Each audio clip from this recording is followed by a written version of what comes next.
This story is called A Bear's Life, and it is written by Ian McAllister and Nicholas Reed.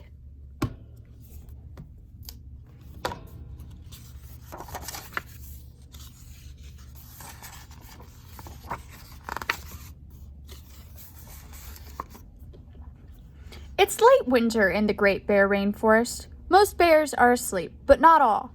Some have given birth to cubs who will see the forest for the first time when spring arrives.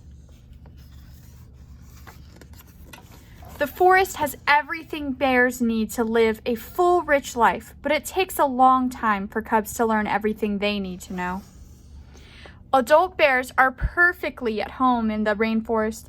They know that in spring there will be fresh green shoots everywhere. More than 200 kinds of plants grow in the rainforest, and bears enjoy many of them.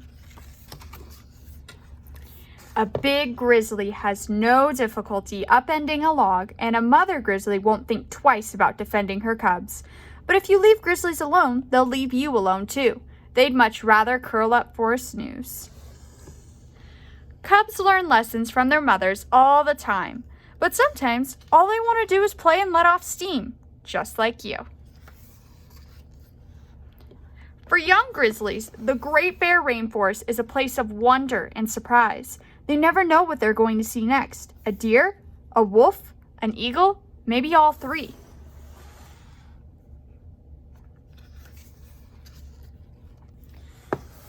Young grizzly bears spend a full 3 years with their mothers before they strike out on their own. Black bear cubs spend a year and a half with their moms before going solo.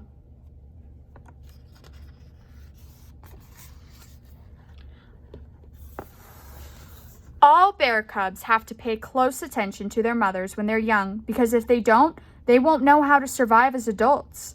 Mother bears start teaching their young the day they leave their dens. They teach them where, when, and how to find food. They teach them what is dangerous and what is safe. In the fall, they teach them to fish. Every day brings a new set of lessons for the cubs to learn. Their lives depend on it. After male grizzlies leave their mothers, they live their whole lives alone. Females will continue to have cubs, but once males have mated, they have nothing to do with their young. They aren't social animals like people. They prefer to be by themselves.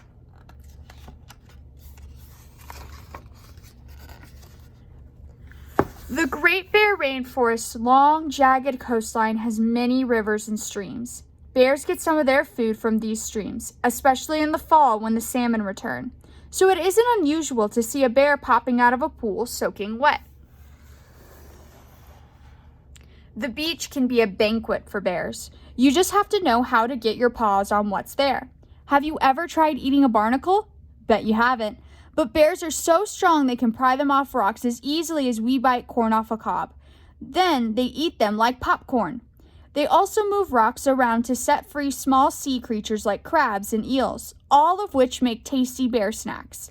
Bears also like clams. Some bears just eat the meat inside the shell, and some eat the entire clam, shell and all. One of the most amazing sights in the Great Bear Rainforest is the spirit bear, which is a black bear born with white or cream-colored fur. The Great Bear Rainforest is the only place in the world where spirit bears live.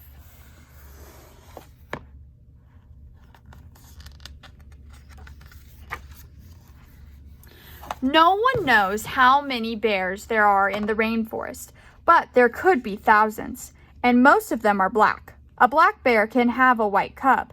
Some mother bears have both black and white cubs. In the whole Great Bear Rainforest, there are thought to be about 400 white bears. Some people believe that every 10th black bear is born white. No one knows why spirit bears are white, but some scientists believe it makes them better fishers.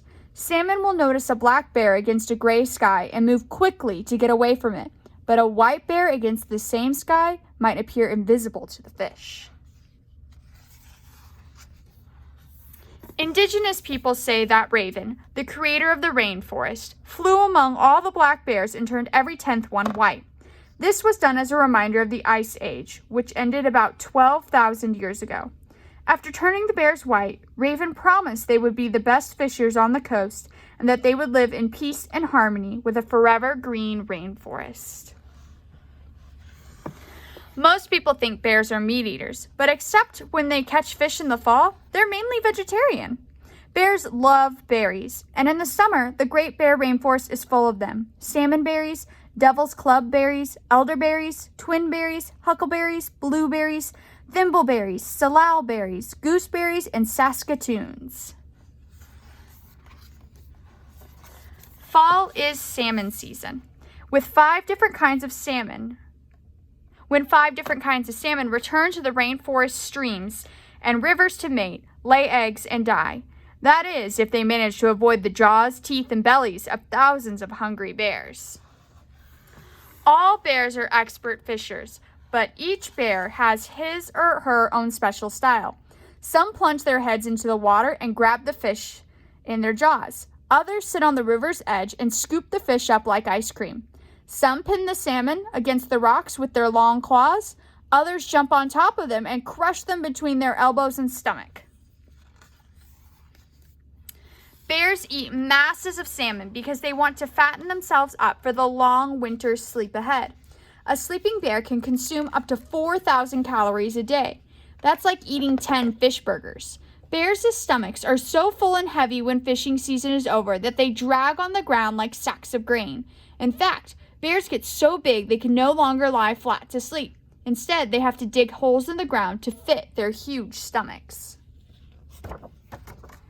When winter comes again, bears build their dens high up in the mountains where it snows all winter long, and for a while it will look as if the Great Bear Rainforest is empty of bears.